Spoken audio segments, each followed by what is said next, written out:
temos outro exemplo, no qual não intervém o estado natural da matéria. Um homem deve morrer de raio. Esconde-se embaixo de uma árvore, o raio estala e ele morre. Os espíritos poderiam ter provocado o raio, dirigindo-o sobre ele? A resposta dos espíritos é ainda a mesma coisa. O raio explodiu sobre aquela árvore e, naquele momento, porque o fato estava nas leis da natureza. Não foi dirigido para a árvore porque o homem lá se encontrava, mas o homem foi dado a inspiração de se refugiar numa árvore sobre a qual ele deveria explodir. A árvore não seria menos atingida se o homem estivesse ou não sob ela. Então, Mirim, você vai abrir os comentários aí dessa pergunta. Bom, a resposta está claríssima, né? Independente do homem estar na árvore ou não, o raio iria cair ali. O homem é que foi levado para lá, porque ele tinha que morrer do raio. Esse é o detalhe. Então, os espíritos não dirigiram o raio, dirigiram o homem para que ele padecesse através do raio. Mas o raio ia cair naturalmente naquele lugar. Outro exemplo que a gente pode usar: está chovendo. Aí eu vou tomar banho de açude. Cai um raio no açude, eu morro, foi porque se eu não tivesse ido tomar banho, o raio cairia e ninguém morreria. Não é assim? É a mesma coisa da resposta aqui. Claríssima para mim, não tenho o que comentar muito.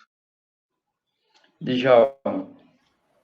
Eu concordo. Na pergunta anterior da escada, a gente viu que ele chega a dizer, não, a escada quebrou-se porque o madeiramento estava podre. Isso. Não é? Não era porque o homem tinha débito, estava ali, ela quebrou, não. Se ele né? Qualquer um que subisse ali, ela quebraria. E aqui o fenômeno do raio. O raio aconteceu porque é um fenômeno da natureza, é lei da natureza. O raio explodir naquela árvore.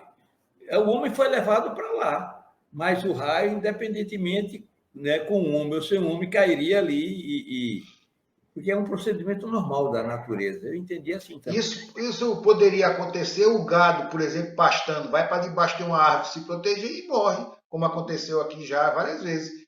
Foi, né? É a mesma colocação. A vaca tem intuição? Tem não, mas ela estava ali no momento que o raio caiu, coincidentemente, né? Deixa a gente, pelo menos em mim, no meu caso, né? A explicação de vocês é válida, essa explicação mesmo, que a priori tudinho. Mas deixa um pensamento mais oculto de Djalma Mirim. Por exemplo, aí faz-se entender que existe destino. O cara vai morrer e vai para ali, vai morrer ali. Mas existe um nome para a gente entender, né? Destino e destinação. Será que ele, pelo efeito do seu livre-arbítrio, eu vou chover, vou me refugiar, mas eu não vou para a árvore, não, que a árvore é descampada e cai muito raio sobre a árvore. Ele resolve não ir. Ele não iria morrer. E aí? Como é que ficaria isso, Djalma Mirim? Você está entendendo o que eu quero dizer? A lei se cumpriria. A lei se cumpriria. Ele não morreu no raio porque não foi para ali, mas outro fenômeno aconteceria que o atingiria. Não é? É que não é o destino, é a lei. Aquele que semeia, colhe. Tudo que vai e volta. Não é? Se eu mando maldade. Isso é fato. A nossa ficha kármica reza tudo o que eu predeterminei. Então, a escolha da forma como eu vou desencarnar, fui eu que escolhi. E aí os espíritos se encarregam, por exemplo, no caso do fenômeno, de me levar até aonde o raio vai cair para que aconteça como eu programei para mim. Digamos que eu sou um exímio nadador, mas eu pedi para morrer afogado. E aí? É um contrassenso? Vai acontecer de eu estar nadando, dar uma cãibra, dar um infarto e eu morrer afogado. Não é assim, Djalma? É desse jeito. Se bem que isso não é uma fatalidade. Eu posso modificar aquele destino que eu tramei lá de trás, não é? Exatamente.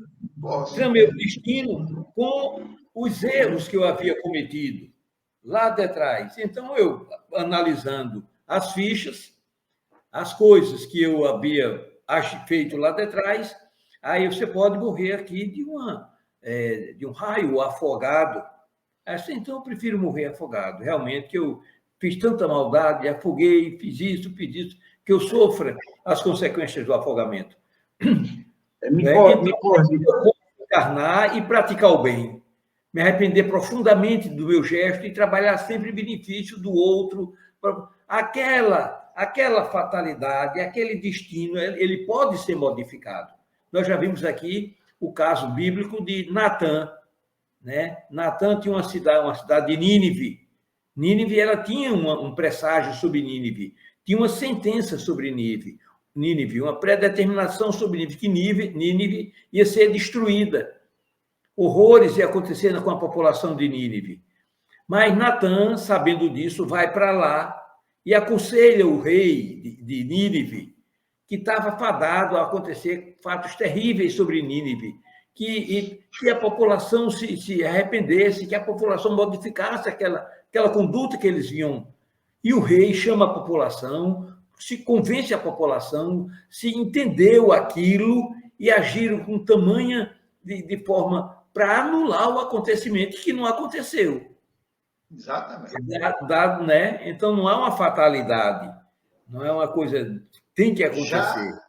Já outro fato bíblico com Elias, que veio ser João Batista, foi decapitado porque ele havia decapitado na época que ele era lá o profeta com o pessoal de Baal, né?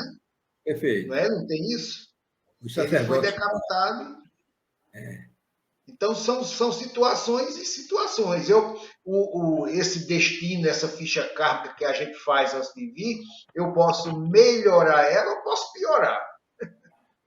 É assim, inclusive, a gente está falando sobre as leis de Deus, né? Eternas e imutáveis da criação. Eu acredito que lá na frente alguém vai falar sobre a lei de retorno e recorrência, onde se entrelaça com destino e com destinação. É como vocês bem disseram, me corrijam se eu estou errado. No mundo espiritual, a gente reconhece os nossos erros, as nossas necessidades de consertar e modificar alguma coisa, vem o arrependimento, vem o remorso. O mundo espiritual, o departamento de reencarnação, organiza você e joga você novamente no cenário da vida, no bloco, vamos dizer assim, do retorno e da recorrência. Você retorna ao mundo material e os mesmos fatos vão ser recorrentes, né? Muda-se o cenário, obviamente. Você está num período de ano, vai para outro, encarna no outro. Muda-se o cenário, mas a peça teatral é a mesma. Então, você está predestinado, você reconheceu, como bem frisou você e Djalma, né?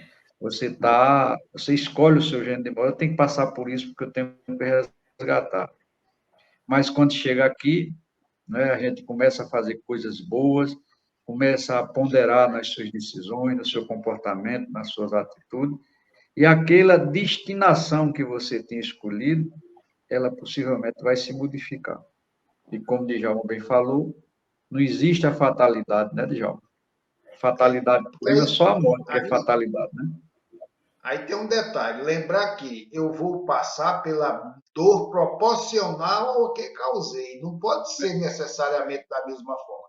Digamos que eu matei pessoas degolando, né? Cortando o pescoço. Aí eu vou morrer com o pescoço cortado? Não necessariamente. Eu posso morrer com câncer, sentindo dores horríveis na garganta que eu causei na garganta dos outros.